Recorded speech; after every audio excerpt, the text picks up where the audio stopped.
It's Hi. me, Nadia, and thank you. So I've been planning to do this video for a really, really long time. Yeah, she would shut up about it. Yes. Let's start again. You need. You know how it feels like working with like unprofessional people? This is what I have to deal with all You're the time. unprofessional. Yeah. Who decided to do this video on my birthday? Yeah. Because exactly. Yeah. Thank you for the transition. It's Yeah. actually a really special day. It's the 1st of August, and that means it's the national holiday the most Swiss day in possible. Switzerland. Yeah. And on Switzerland's behalf, they decided to give it a national holiday. So you're welcome, everyone in Switzerland. And it's also. That was too high pitched. People won't understand. My birthday. Thank you. Do you remember that time in the beginning when you started when I was speaking German? And it was all really, hello. Hello, ich bin Mimi. Like, just use your regular voice. I don't have a regular voice for German.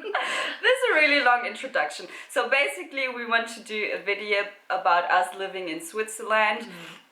And about our experience, and maybe you want to introduce yourself, because I thought it is really good to do this video with Mimi because we have different backgrounds and maybe also different perspectives, or we do see things the same way.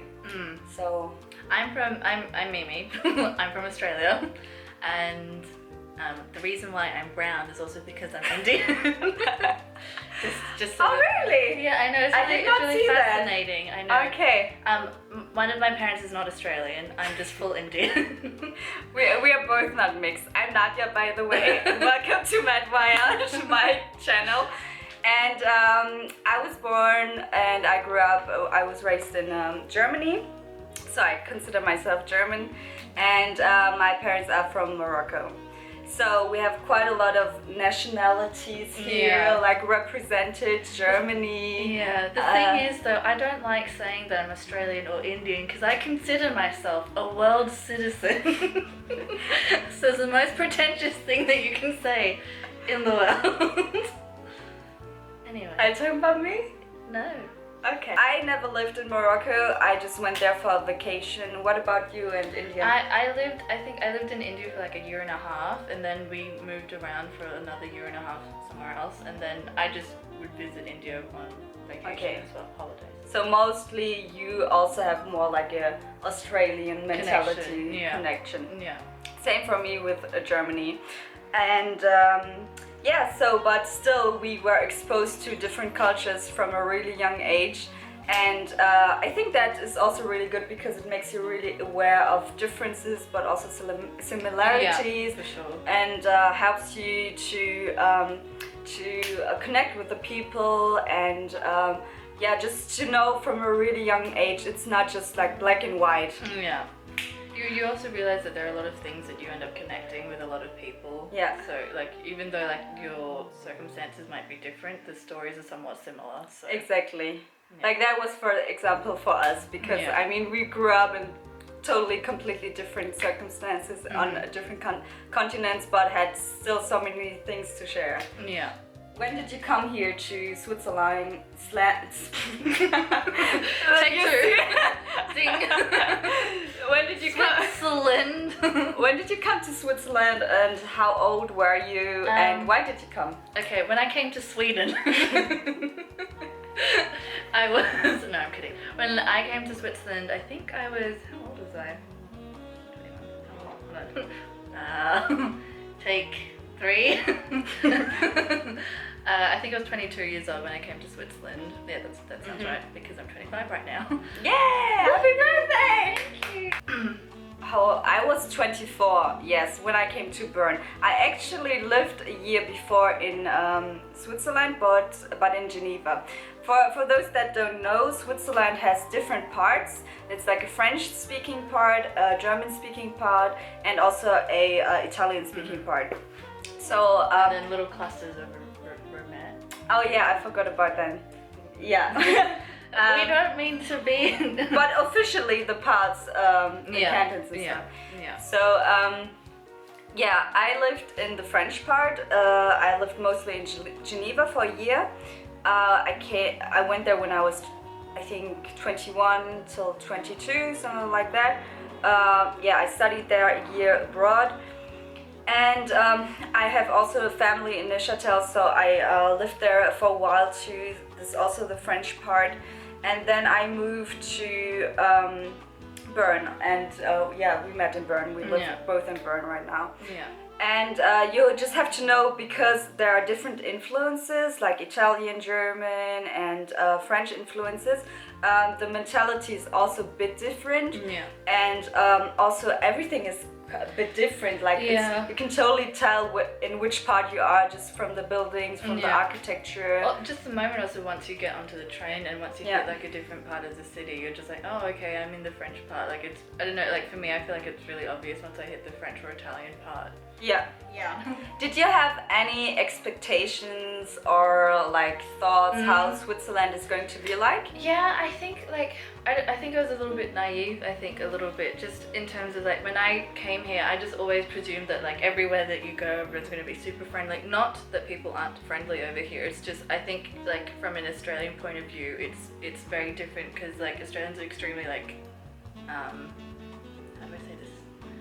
Like really open and like really friendly just from the get-go, whereas Swiss people, I feel like it just takes a little bit more time to get to know them. We're gonna get to that when we talk about the people here, definitely.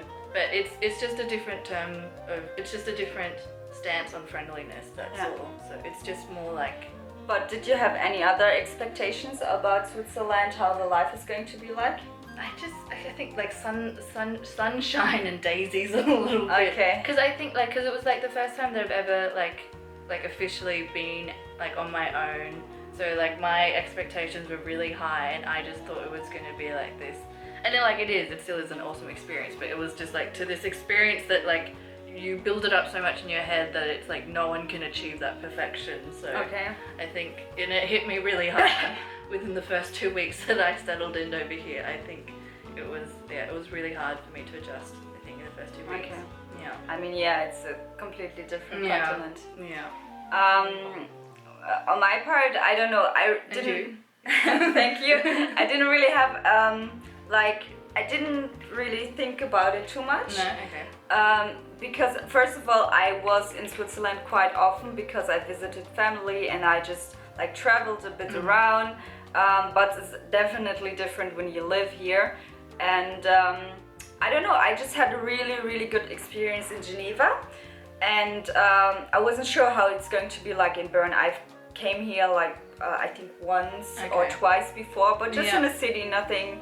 Did you do lots of research when you like found out that you were going to be living in Bern? Because I did like all of this research and then and there was nothing on the internet. Like I did research. I tried to find something. I went even to YouTube and searched, looked into it. If anyone like from Bern is going to show you something about the city or tell you something about it, and like looking back, I think there are things that exist. The problem is though, probably it was in Swiss German and nothing in English. Wow. What are the 3 things that come to your mind, like stereotypical things, when you think about Switzerland? You mean Sweden? Sorry, it's just really funny because a lot of the time, like whenever like I told some people back home in Australia, they just automatically said Sweden. I just thought it was really funny. So like I think like what is kind of stereotypically known maybe in Australia is for like chocolate, cheese, and Swiss clocks. That's so a lot like food related. Yeah, or clocks you can't really. Yeah. If I tell people that I'm living in I wanted to say Sweden, I mean Switzerland. When I'm living in Switzerland, they automatically say, "Oh, isn't that expensive to live there? Oh, it's really beautiful. I wish I could live there." And chocolate. Yeah, I think it was a bit of a shock. Cause like you're going to Switzerland, like are you rich? Like with all the like of these places that you could choose, like why Switzerland? I Yeah. think, and like even like within Switzerland, a lot of people ask us like, why did you choose Switzerland? True, for me too. Yeah. In Germany, when I tell people that I'm living in Switzerland, they're a bit like, oh, isn't that boring? They don't know that much about it, although it's just Germany, you know, it's so close by. And but I guess it's just because like German people tend to travel around the world a lot, like far away, not necessarily all the countries that are around. I guess I have no idea. I think like a lot of, I mean, I'm speaking about this personally, I'm not entirely sure, but I think a lot of the times, like whenever someone says that you're going internationally in Australia, they kind of presume that it's either going to be somewhere in like the United Kingdom. They're not like, the expectation isn't always going to be, or Germany sometimes as well. Okay. The expectation isn't always like, oh, Switzerland, or like, or Italy, or like, you know, not that those countries are like extremely like unheard of, it's just like, it's not something that's expected, I guess. Yeah. So, okay. I proved them wrong. Yeah.